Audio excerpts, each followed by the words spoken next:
అభినందనలు చెప్పారు. మీ అందరికి కూడా తెలుసు ఇండస్ట్రీస్ కి ఏ విధమైనటువంటి ఇబ్బందులు రాకుండా ఉంటేనే ఇక్కడ భూమి నీటి కూడిపోయినటువంటి నిర్వాసిత స్థానికులకి ఇండస్ట్రీలో ఉపాధి దొరికిందనే ఉద్దేశంతో ఒక సంఘాన్ని ఏర్పాటు చేసి పకడ్బందీగా ఏర్పాటు చేసిన లగాయతు అతను దేవుడి సంతృప్తి చేరేంత వరకు కూడా అతనే నాయకత్వం వహిస్తుంది. ఏ ప్రాబ్లం వచ్చినా రాజకీయాలకు అతీతంగా అన్ని రాజకీయ పార్టీల సహకారం కూడా తీసుకుంటూ సాధించండు మనకు అందరికీ తెలిసినటువంటి విషయం. అలాగే పక్కనే ఉన్నటువంటి గాజువాక సంఘానికి కూడా అతను పెట్టిన లగాయతు అతని విరమించే వరకు కూడా అతనే మొత్తం సంఘ అధ్యక్షుడిగా ఉన్నాడు. కళాశాల సంఘ అధ్యక్షుడు కూడా ఆయన అతకలికి కళా సంఘ అధ్యక్షుడిగా ఉండడం, అలాగే కళాశాలకి అధ్యక్షుడిగా ఉండడం అంటే చాలా అరుదు. ఎప్పుడు డీవియేషన్ ఉంటుంటారు, అదేమీ లేకుండా నడిపాడు. అది చిన్నపారకే సాధ్యపడేది, ఎవరు సాధ్యం కాదు.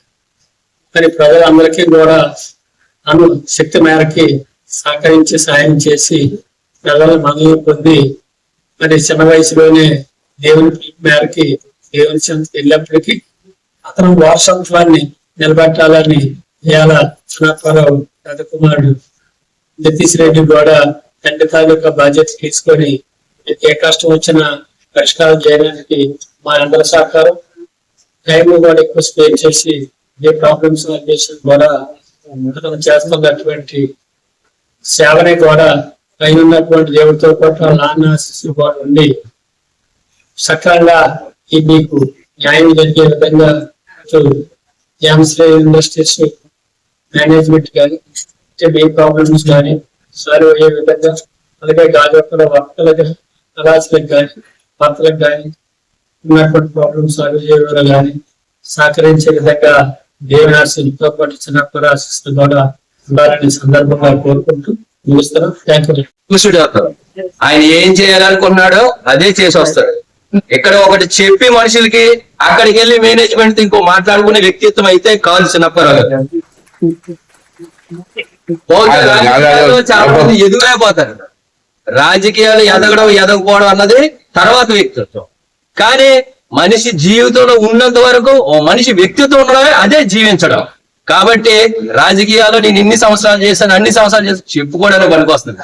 కానీ మనం కనుమరుగయిన తర్వాత మన గురించి జనం చెప్పుకోవాలి, మన గురించి జనం ఇలా కార్యక్రమాలు చేయాలి. అది చేసే అర్హత ప్రతి గుండెలోంచి రావాలి. కాబట్టి ఆ అర్హత చిన్నప్పటి గారు సంపాదించుకున్నాడు. ఈ రోజు మా కుటుంబాన్ని మీ అందరూ కూడా అంతా మా కుటుంబమే. అది ఎటు నుంచి వచ్చినా ఏర్లు ఎటు నుంచి వచ్చినా కానీ వృక్షం ఒకటే. కాబట్టి కుటుంబమే. కాబట్టి ఈ కుటుంబాన్ని ఇంత చక్కగా గౌరవించి మాకు సముచిత స్థానం కల్పించిన మీకు ప్రత్యేకమైన ధన్యవాదాలు తెలుపుకుంటూ పేరు పేరు ప్రతి ఒక్కరికి ధన్యవాదాలు. Thank you. చిన్నప్పరావు గారు 5వ వర్ధంతి సందర్భంగా ఈ ప్రాంతంలో ఈ కార్యక్రమం ఏర్పాటు చేశారు. మరి ఈ కార్యక్రమంలో పాల్గొన్నారు మాజీ శాసనసభ్యులు కుమారెడ్డి గారు, మరో మాజీ శాసనసభ్యులు రెడ్డి గారు, అలాగే కుమారుడైనటువంటి సతీష్ రెడ్డి గారు, మరి వీళ్ళందరూ కూడా అందాక పెద్దలు చెప్పినట్టు ఈ ప్రాంతంలో మంచి సేవ చేసినటువంటి వ్యక్తి చిన్నప్పరావు గారు.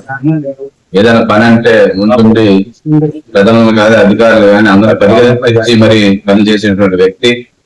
మరి ఆయన ఆ రోజుల్లో చేసినటువంటి సేవలు చాలా ఎవరు మరవలేని ఉంటుంది. ఎందుకంటే ఆ రోజుల్లో కలెక్టర్ కావాలని, ఆ రోజుల్లో ఓటు కావాలని చాలా మరి ఇవన్నీ కూడా ఆయన చాలా కష్టపడి ఆఫీసర్స్ కూడా ప్రతిసారి వాళ్ళు చేస్తూ పనులు చేయడం విషయంలో మాత్రం తిప్పల చిన్నప్పరావు గారు మరి ఈ ప్రాంతంలో ఆయనకు మించినటువంటి నాయకులు లేడు. మరి అటువంటి నాయకులు లేకపోవడం నిజంగా చాలా బాధాకరం.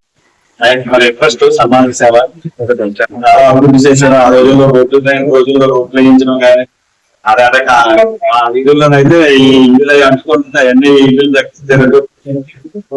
అన్ని కూడా రోడ్లు వేయడం కానీ ఇక్కడ ఇండస్ట్రీ వచ్చిన తర్వాత ఆయన మనకి రెగ్యులర్గా ఉండే లోపల కొంచెం కానీ ప్లేసెస్ కానీ కాబట్టి అలాగే యాజమాన్యం కూడా ఏదైనా కష్టం వచ్చినా సరే ఆయన చూసుకోడు. జీతాలు ఇవ్వలేదు అదేం లేదని ఎవరైనా వర్కర్లైతే పట్టుకోవాలని జీతం మీదే జీతాలు తీసుకోండి, జీతాలు తీసుకెళ్ళి మీరు పని చేయండి. వాటర్ అయిన తర్వాత ఇక్కడ రోజు కూడా తలాసీలకు కానీ మా వర్కర్లకు కానీ అందరికి అంత సేవ చేశాడు ఆయన. ఆయన సేవలో ఈ రోజు మనం జ్ఞాపకం చేసుకోవడానికి నేను చాలా గర్వంగా ఫీల్ అవుతున్నాను.